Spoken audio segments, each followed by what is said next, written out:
The strongest August hurricane in the Gulf of Mexico since Katrina is on the verge of making landfall tonight. And we say good evening. Thanks for staying up late with us here on CBS 17. And for once today, there has not been an increase in winds as we get the latest from the National Hurricane Center, but it is still a monster Category 4 hurricane with 150-mile-per-hour winds. The strongest of the outer rain bands have moved ashore into Louisiana, and we still have a very well-defined eye. Unfortunately, still some active tornado warnings for our friends on the coast in Louisiana, as the eye is about 50 miles south of the coast of Louisiana, about 75 miles south of Lake Charles. It'll continue to move north, making landfall in about 3 to 4 hours. And then even when it's 100 miles in tomorrow morning, it'll have 110-mile-per-hour winds as a Category 2 hurricane, and then continuing to weaken, bringing rain and wind through Louisiana and Arkansas through the day tomorrow. For us, no concerns here other than heat. It'll start off muggy Thursday morning,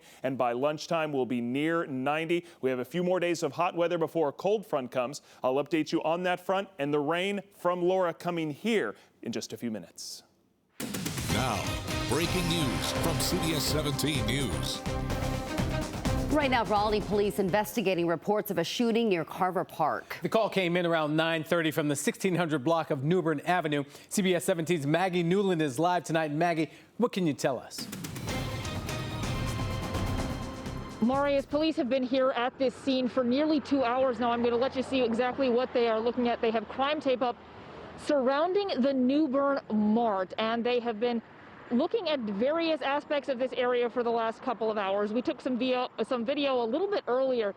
Police have actually been going in and out of the store there, as well as looking around the parking lot.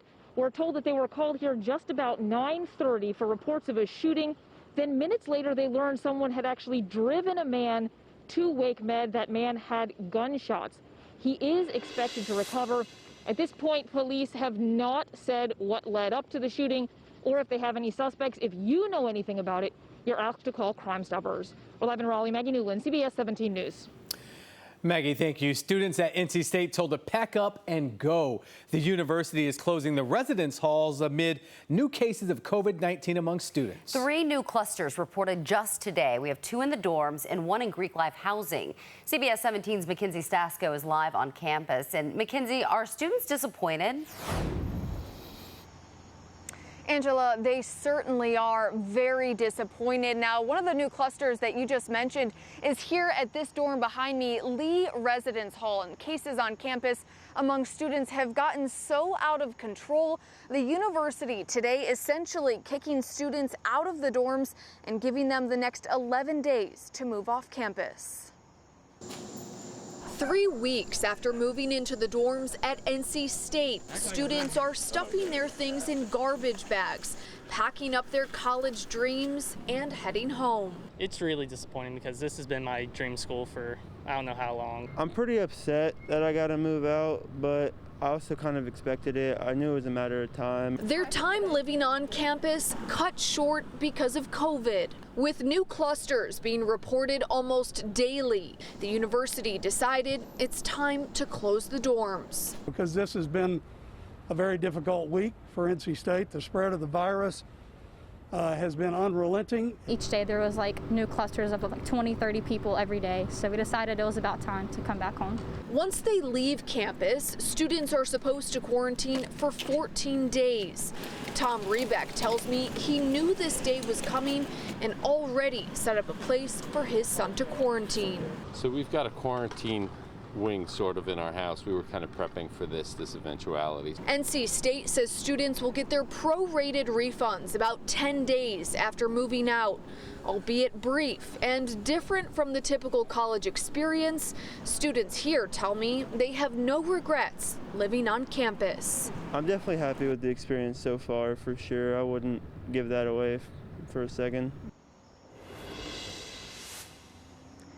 In all, there are roughly 6,500 students in the dorms. NC State, however, is making exceptions for about 2,000 of them. That's for students who are international, have financial hardships, family members who are high risk, or who live in rural communities where their internet service may not be the best to make sure that they can complete their online classes.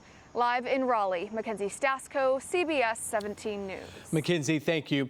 Tonight, police in Chapel Hill are cracking down on those violating the state's executive order for social distancing. So far, police have issued 4 citations to people. Now, according to police reports, officers responded to nearly a dozen calls about loud parties, and at least 2 of those were for large gatherings. Some people in Chapel Hill say they've noticed large groups of people gathering around town, and they're concerned for the health and safety of the community. I'm worried that the younger generation isn't taking this as seriously. They're coming from all over, and there's a lot of locals like us that, it affects us.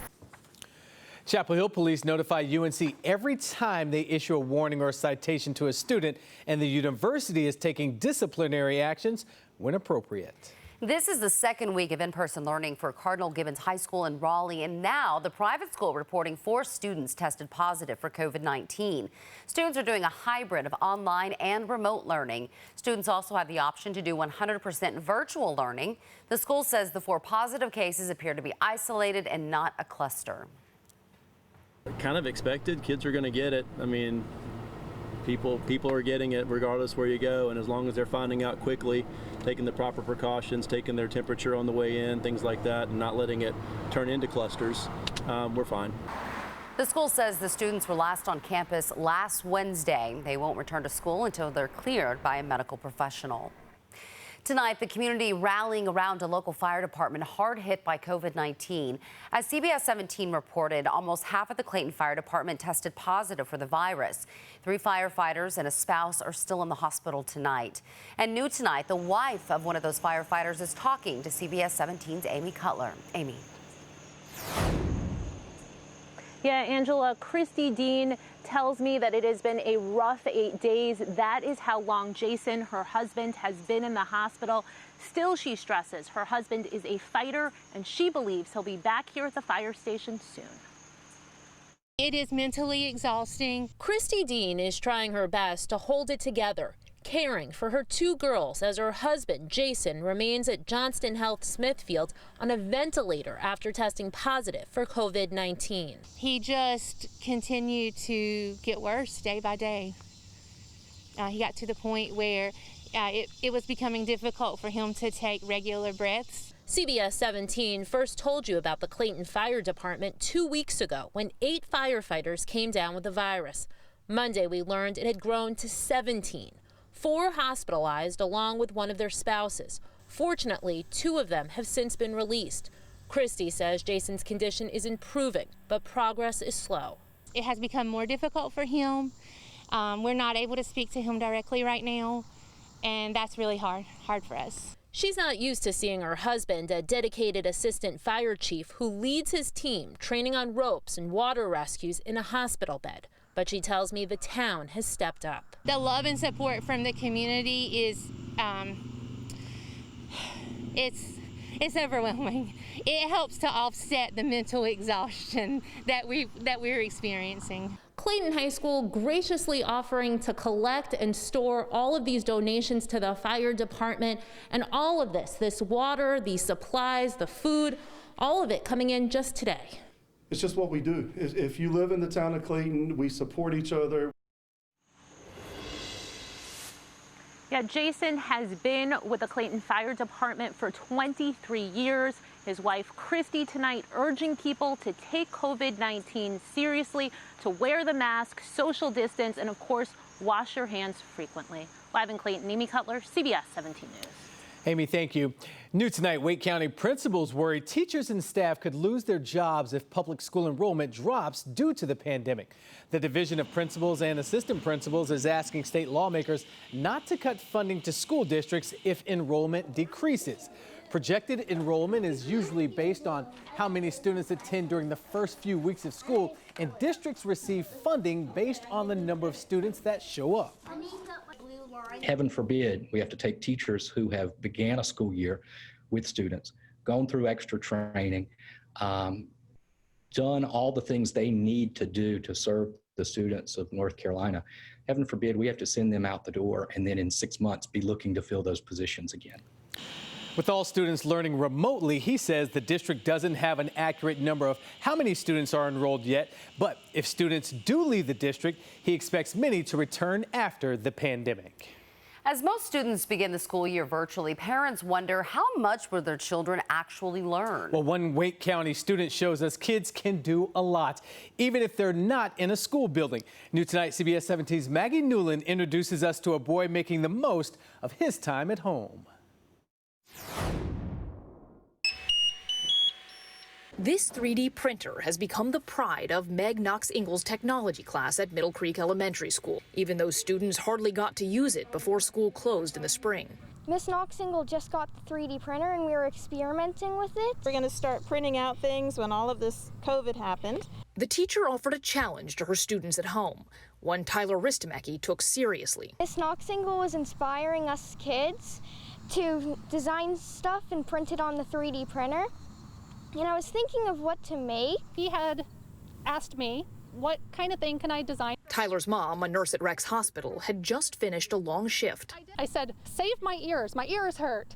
And I went off to bed. And she was complaining about her ears hurting from the mask straps pulling on her ears. So I decided that's what I wanted to make. It only took him about 3 tries, 3 different iterations for him to get the perfect design. His teacher printed Tyler's ear savers and he used a ribbon to connect them. I started just handing them out. First to coworkers, now to hospitals across the country. So far we've done about 400. Which is pretty impressive since they take about 45 minutes to print. It's worth it. He has such a big heart and wants to change the world and do good. It says to me that you don't have to be in the building to learn. It was a real world problem that he was solving. And his teacher couldn't be prouder. I think he's a great example of what anybody can do, really, anybody. That's exactly what teaching is all about. Maggie Newland, CBS 17 News. Good story there, Maggie. Thank you. Have you seen the new artwork in front of Duke Energy Center for Performing Arts? This is wild. The sculpture is made from polycarbonate tubes. And when you sing into it, the song creates different patterns and colors. Artist Brian Brush created that sculpture. We need some of that right now in 2020, right? What would you sing? I can't sing. Technology in our vehicles are supposed to make them safer. Went a simple lane closure last night, and then death set off footsteps. Coming up next, what the driver says he was doing when he should have had his eyes on the road. And what will likely be the last recon flight of the Hurricane Hunters before Laura makes landfall is out there right now. They've done a great job collecting information for us, and we've got an updated track, a track that will bring this system around to the mid-Atlantic this weekend. I'll tell you how that's going to happen and talk about how hot it's going to be here tomorrow, right after this.